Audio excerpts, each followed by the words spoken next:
Hay cosas que simplemente no se pueden explicar. Personas que desaparecen en la noche y regresan al amanecer con los pies llenos de lodo. Vecinos que nadie ve durante el día, pero que siempre parecen saberlo todo. Y ruidos extraños en los techos, sombras que cruzan el camino y animales que te miran como si supieran quién eres. Y no estoy hablando de brujería.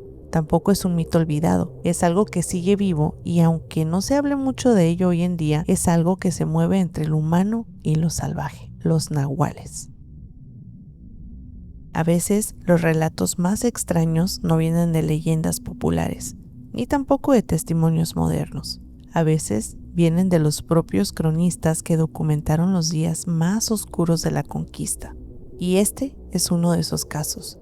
A finales del siglo XVI, en un México ya colonizado, donde las pirámides se miraban con desconfianza y los códices eran quemados por ser blasfemos, hubo un fraile dominicano que no se conformó con lo que decían sus superiores. Su nombre era Fray Diego Durán. Fue uno de los pocos religiosos que intentó entender la cosmovisión de los pueblos originarios, pero al hacerlo se topó con cosas que no pudo explicar. Durán vivió entre Tlatelolco y Texcoco. Hablaba náhuatl, caminaba con los antiguos, hablaba con los ancianos y escuchaba sus cuentos sin interrumpirlos. Y en sus textos dejó escritos fragmentos que incluso hoy siguen generando mucha incertidumbre. Pero no solo hablaba de dioses, desvivimientos o calendarios, también dejó testimonios de transformaciones reales, de personas que, según él mismo escuchó, eran capaces de convertirse en animales, y no como una metáfora, ni tampoco como un símbolo, sino literalmente. Uno de los pasajes más inquietantes aparece en su historia de las Indias de Nueva España e Islas de la Tierra Firme.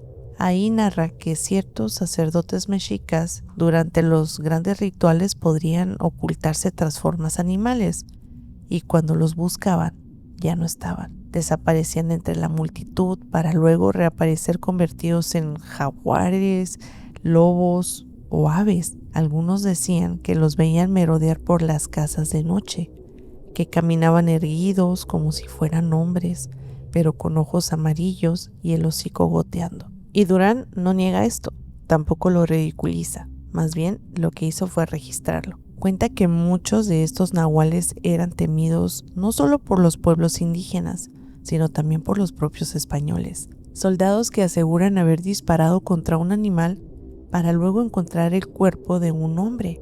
Y lo más perturbador es que Durán no era un místico, era un historiador.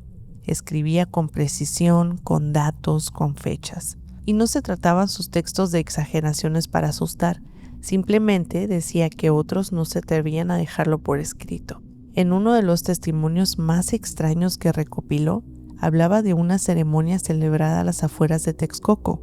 Según los informantes indígenas, durante un eclipse, los sacerdotes del templo salieron cubiertos de capas de piel. Hicieron un círculo, bebieron una sustancia amarga y comenzaron a convulsionar. Sus cuerpos se encogieron, sus rostros se alargaron y uno por uno se fueron transformando en animales. El pueblo no se sorprendía y ya sabía lo que era, nahuales. Cuando los soldados trataron de interrumpir aquel ritual, los animales desaparecieron en la oscuridad, pero solo se quedó uno, un jaguar enorme que, según este relato, se deshizo en humo frente a los ojos de los invasores. Durán escribió todo esto sin adornos ni explicaciones. No dijo si creía en ello o no. Solamente lo dejó ahí. Y quizá lo más escalofriante de su obra es que nunca intentó desacreditar lo que vio o lo que escuchó. Al contrario, en más de una ocasión expresó su temor real por estas prácticas que todavía se realizaban, en secreto claramente, allá por los cerros, las cuevas y los patios de las casas traseras, que aparentemente ya estaban cristianizadas. Para él, los nahuales no eran una superstición antigua, eran una presencia latente, una sombra que caminaba entre los recién convertidos, que se escondía bajo el hábito de un curandero o en la mirada fija del anciano que nunca hablaba. Durán murió sin resolver el enigma, pero dejó suficientes páginas para que otros, como nosotros, siguiéramos haciéndonos la misma pregunta. ¿De verdad existieron o aún siguen ahí, esperando tal vez en la noche perfecta para transformarse? Tal vez te estás preguntando, ¿cómo me puedo convertir yo en un nahual? Pues bueno, no cualquiera puede convertirse en nahual. No es ni por curiosidad ni por moda, y esto es algo que no se aprende en los libros y que tampoco se enseña al público. Esto es un secreto heredado, practicado y temido, que aún al día de hoy en ciertas comunidades se sigue pasando en voz baja. Y aunque cada región tiene sus matices, hay ciertos pasos que se repiten, como en todo. Y no estoy hablando como una receta mágica, sino más bien como un camino peligroso que solamente pocos deciden recorrer. El primer paso en esta transformación sería la señal al nacer. Y es que todo empieza antes de que tú mismo lo sepas. Dicen que un verdadero nahual ya nace marcado. Puede ser bajo una fecha específica, como por ejemplo un eclipse, una tormenta repentina o una luna oscura. O puede ser como una malformación sutil. A lo mejor un diente de más, una mancha en la piel en forma de animal, los ojos con cierta intensidad o simplemente una mirada que incomoda. Las parteras de antes ya sabían esto. A veces lo persignaban y no decían nada. Otras simplemente murmuraban, este niño trae algo. Y es que un nahual no se hace solo.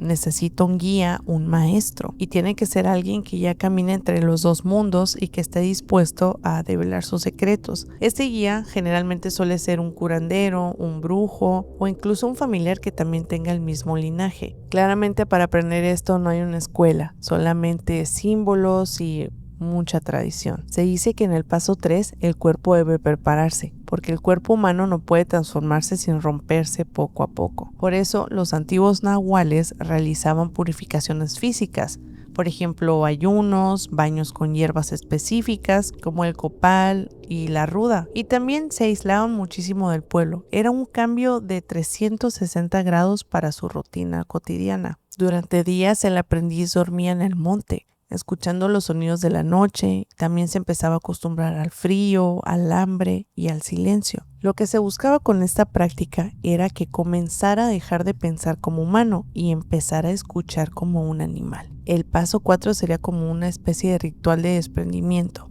Aquí es donde todo se empieza a poner muy serio. En una noche sin luna, el aprendiz es llevado a un lugar sagrado. Por ejemplo, una cueva, una cima o un cruce de caminos o también un árbol viejo. Ahí, bajo la guía del maestro, se realiza el ritual de separación del cuerpo. Y esto puede implicar el uso de plantas psicoactivas, como por ejemplo los hongos o las infusiones con semillas. Pero hay quienes dicen que solamente basta con entrar en trance profundo, inducido por tambores, cantos y ayuno extremo. Durante este ritual, el cuerpo del aprendiz se queda quieto como si estuviera dormido, pero su conciencia es la que viaja, y si todo sale bien, en ese estado ve a su animal. Lo curioso acá es que él no lo elige, el animal lo reconoce. Cuando el aprendiz ve al animal, no le debe temer, tampoco lo debe tocar, solamente observarlo y escucharlo. Si el animal lo acepta, se le acercará.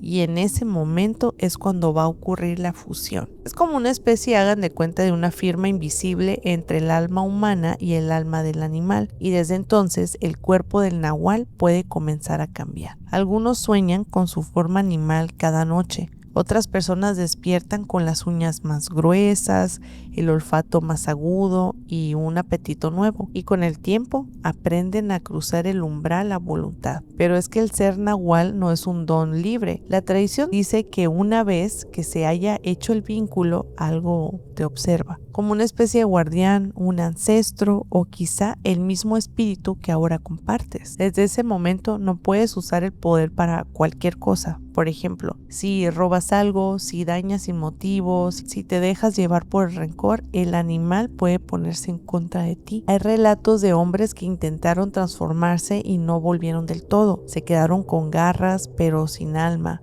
con pelo humano pero con mirada de bestia. ¿Y luego qué es lo que pasa? Una vez ya convertido y ya que el nahual camina entre nosotros, se dice que pueden transformarse por completo. Otros solamente en la sombra, y también otras personas en el sueño o en un reflejo. Y aunque algunos protegen a su comunidad, Siempre hay el villano que elige el otro lado, el ego, el poder, el miedo, entre otras cosas. Porque el ser nahual no te hace sabio, eso sí, solamente te abre una puerta y lo que haces después ya no depende del maestro. Depende de ti. Cuando uno escucha todo esto de la transformación del animal, de la guía, del trance, del cuerpo que se abandona para recorrer la noche como una bestia, la primera pregunta que se viene a la mente yo pienso que es: ¿de dónde viene todo esto? Pues no se trata de una superstición moderna ni de esas leyendas ahí recicladas en redes sociales. Esto es mucho más antiguo, más profundo y está enterrado en la raíz de las mismas culturas que florecieron mucho antes de la llegada de los europeos. Y a ver, para entender un poco más el nahualismo hay que dejar de pensar como occidentales un rato. El pensamiento mesoamericano incluye a los mexicas, a los zapotecas, los mayas, los totonacas, entre muchos otros. El pensamiento decía que el ser humano no es una sola cosa,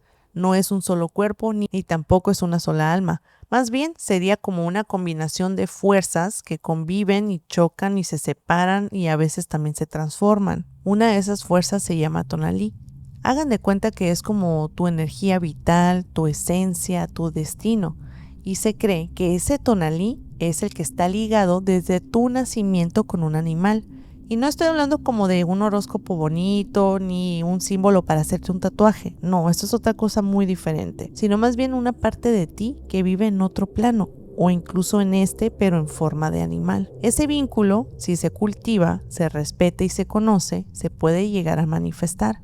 Y es ahí donde supuestamente empieza el nahualismo. La palabra nahual viene del náhuatl, que significa lo que se oculta, lo que cambia de piel, lo que tiene forma variable, pero que también puede leerse como el disfraz del alma. Y esta frase me gustó mucho, se me hizo muy interesante. Pues bueno, el disfraz del alma quiere decir como un vehículo que permite cruzar al humano a lo animal y viceversa, como si cruzaran de un plano a otro, hagan de cuenta. El nahual entonces no simplemente es un brujo que se convierte en jaguar y ya, más bien es una entidad híbrida, un ser que camina entre lo visible y lo invisible, y según los antiguos existía desde los primeros días del mundo. En muchos mitos mayas, los dioses mismos tenían nahuales. Quetzalcóatl adoptaba formas de serpiente emplumada para poderse deslizar entre dimensiones, y ese beneficio no era divino nada más. Los sacerdotes, los gobernantes e incluso guerreros también podían cultivar ese don. Y es que el nahualismo era un poder espiritual y político al mismo tiempo. Esta conexión entre el humano y el animal se fue ritualizando.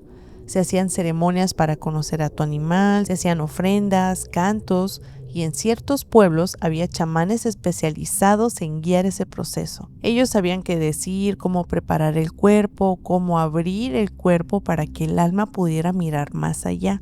Y lo más impresionante es que no lo consideraban algo extraño, era parte del ciclo natural de la vida, tanto así que el animal que te correspondía también definía tu carácter, tu destino y tu rol en la comunidad. Por ejemplo, un niño que nacía con el nahual del colibrí podría ser un sanador. Uno que nacía con el coyote quizás se convertiría en un espía. Uno que naciera, por ejemplo, con el jaguar tenía madera de líder o de destructor. Pero todo esto desgraciadamente cambió con la llegada de los españoles.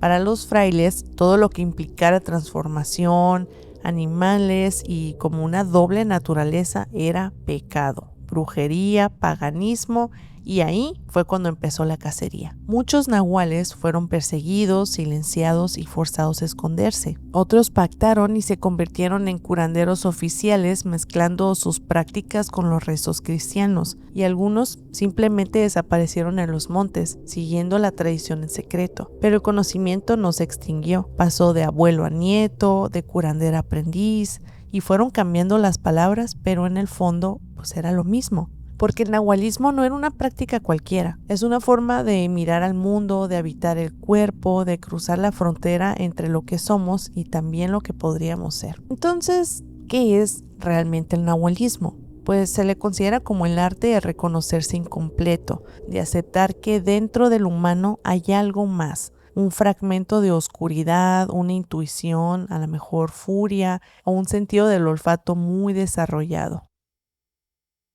En el corazón de Veracruz, donde la niebla baja por las laderas y las noches aún huelen a leña y humedad, hay un pueblo llamado Santiago Tuxtla, un lugar tranquilo, o al menos eso dicen, pero bajo la calma del día se mueven cosas que no todos se atreven a mirar de frente. Allí, entre los caminos de piedra, vive una historia que no está escrita en libros, pero que todos conocen. Una historia que sigue flotando en el aire, como si nunca hubiera terminado del todo. La historia del Nahual del Jaguar. Corría en los años 1800 y tanto. En los alrededores del pueblo, varios rancheros comenzaron a notar que algo no estaba bien. Por las mañanas sus animales aparecían sin vida. No robados, tampoco extraviados, simplemente sin vida. Y no de una forma común. Algunos de ellos estaban en partes, con marcas de garras visibles. Otros simplemente no tenían ni siquiera el líquido vital. Y lo más extraño es que no había huellas.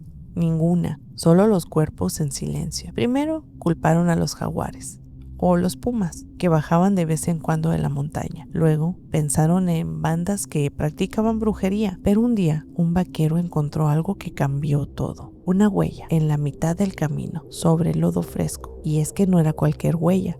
Parecía la de un felino, pero también tenía forma humana. Casi al mismo tiempo, un hombre había llegado a vivir a una de las casas más apartadas del pueblo, y eran de esos tipos que no hablaban mucho, no trabajaba con nadie, solamente salía de noche y nunca asistía a misa. La gente lo empezó a llamar Don Lucas, pero nadie sabía su apellido real. Algunos decían que venía de Oaxaca, otros que era un hijo de un brujo que había desaparecido en la montaña. Su casa siempre olía a hierbas y también se escuchaban cantos bajos como en susurro al caer la noche. Pero lo más impresionante es que tenía una mirada fija, oscura, como si estuviera viendo algo que los demás no. Todos los niños de la comunidad evitaban pasar frente a él y también pasar frente a su casa.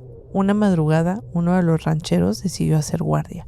Estaba cansado de perder animales y estaba cansado de estar lidiando con esa situación, por lo que decidió esconderse en el cobertizo, con una escopeta en mano, y esperó, horas y horas, hasta que la niebla simplemente cubrió todo. Pero es que entonces lo vio, una figura enorme, felina, cruzando el campo, y no caminaba como un animal cualquiera, iba derecho, con movimientos demasiado inteligentes. El ranchero no lo pensó más y disparó. El disparo solamente hizo un eco en el valle porque no le dio al blanco. La criatura huyó hacia el bosque, dejando un rastro de sangre. El hombre la siguió y hasta que el rastro se cortó en seco. Ya no había más huellas, solamente una camisa ensangrentada colgada en la rama de un árbol. A la mañana siguiente, Don Lucas no salió de su casa. Días después empezó a correr la voz de que estaba enfermo con una herida muy grave en el costado. Nadie sabía cómo se había hecho esa herida, ni por qué la tenía justo en el mismo lado que el ranchero había disparado. Una comadre del pueblo dijo que lo vio a través de una rendija. Había marcas de garras en el lodo seco. Desde entonces, los murmullos empezaron a crecer. Las mujeres empezaron a hablar cada vez más fuerte, que él es el que se convierte. Lo mismo que le pasó al brujo viejo San Andrés, que no debías mirarlo a los ojos si lo ves en la noche. Después de todo esto, algunos intentaron enfrentarlo, pero Don Lucas desapareció sin dejar rastro. Su casa quedó vacía, con las puertas abiertas, como si simplemente se hubiera desvanecido. Y esa fue la última vez que alguien supo de él.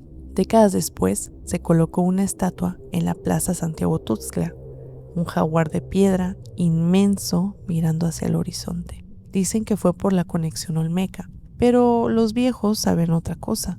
Dicen que es una evidencia que mientras el jaguar esté ahí vigilando, el nahual no volverá. Porque sí, nadie volvió a ver al jaguar. A veces, muy de vez en cuando, se escuchan pasos suaves entre los arbustos, como si alguien todavía caminara entre las casas.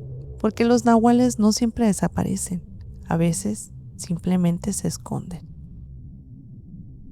Después de escuchar una historia como la del Nahual de Santiago de Tuxtla, es difícil pensar que estamos ante un fenómeno local, algo propio de los pueblos veracruzanos o de los curanderos del monte o las leyendas que se cuentan para espantar a los niños, pero nada más basta con rascarle ahí un poquito y mirar más allá. El nahualismo, aunque tiene otros nombres, otras formas y otras reglas, aparece en todas partes del mundo. En África, por ejemplo, existen relatos de hombres que se convierten en hienas, porque en Mali, en Nigeria, hay comunidades enteras que creen en los Bouddha, hechiceros que caminan como humanos durante el día y cazan como bestias por la noche. Y es que esto no es una historia del pasado, porque cada cierto tiempo las autoridades locales reportan casos de ataques que no logran explicar, donde la víctima jura haber sido perseguido por una hiena con ojos humanos. Y si nos vamos a Europa del Este, el folclore está lleno de hombres lobo, figuras muy parecidas al nahual mexicano, pero mientras allá se les teme como una especie de maldición, aquí el nahual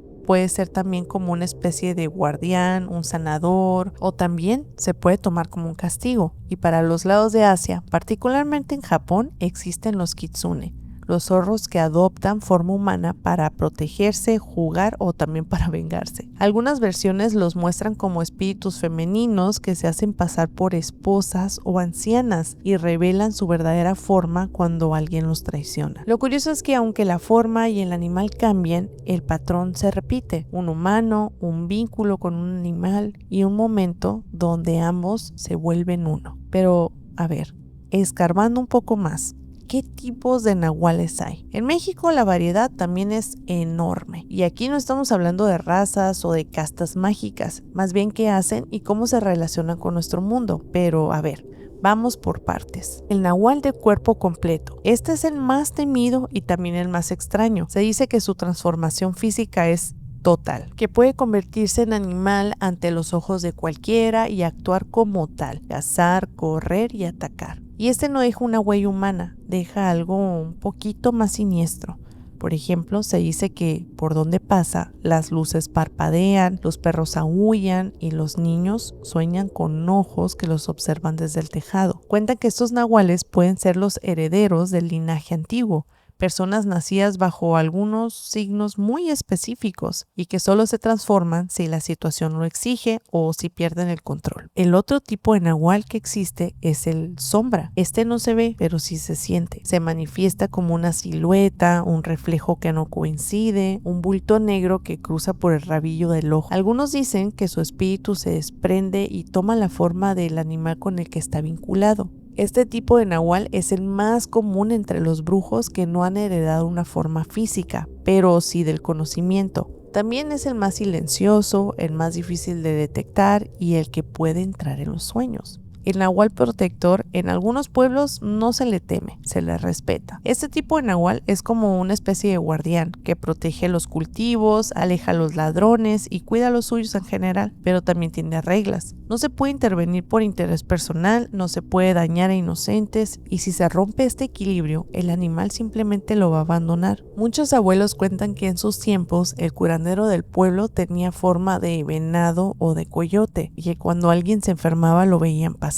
como si estuviera escapando del mal o algo así. Otro tipo es el nahual de poder oscuro y este es el que más usan en los relatos para meter miedo sobre este tema, porque es aquel que toma la forma del animal y no por herencia ni tampoco por destino, sino por un pacto. Hay quienes venden su alma o parte de su humanidad a cambio del poder de cambiar, y que una vez que cruzan ese umbral ya no pueden volver al otro lado. Este nahual pues no cura, no protege, no nada. Es más bien ataca, espía y a veces roba cosas que no son físicas. Por ejemplo, se dice que roba energía, vitalidad y suerte. Lo puedes reconocer porque tiene algo extraño en la mirada, un brillo, pero no con una luz, no es un brillo bonito, sino es como un brillo ahí medio terrorífico. Hay quienes creen que el nahualismo no solamente es un cambio de forma, que el animal es un símbolo, sí, pero también es una puerta, una conexión, otras realidades, con otros planos donde la conciencia no está limitada por nuestro propio cuerpo. Algunas corrientes esotéricas dicen que el nahual verdadero puede moverse entre los mundos, caminar entre los sueños, desaparecer del tiempo, esconderse bajo los reflejos del agua, y algunos, que son los más antiguos, ni siquiera tienen la forma fija. No son como un jaguar, un lobo, un ave, no tienen una forma específica. Entonces, ¿qué significa todo esto? Que cuando hablamos de nahuales no estamos hablando nada más de leyendas o de cuentos. Estamos hablando de una estructura cultural muy profunda que se repite en diferentes tierras con diferentes nombres, y en ciertos momentos, bajo algunas reglas muy específicas, ese algo puede despertar y tomar forma y cambiar. En los pueblos más pequeños, donde todavía se barre la calle con ramas y la luz de la luna es la única lámpara después de las 9, hay cosas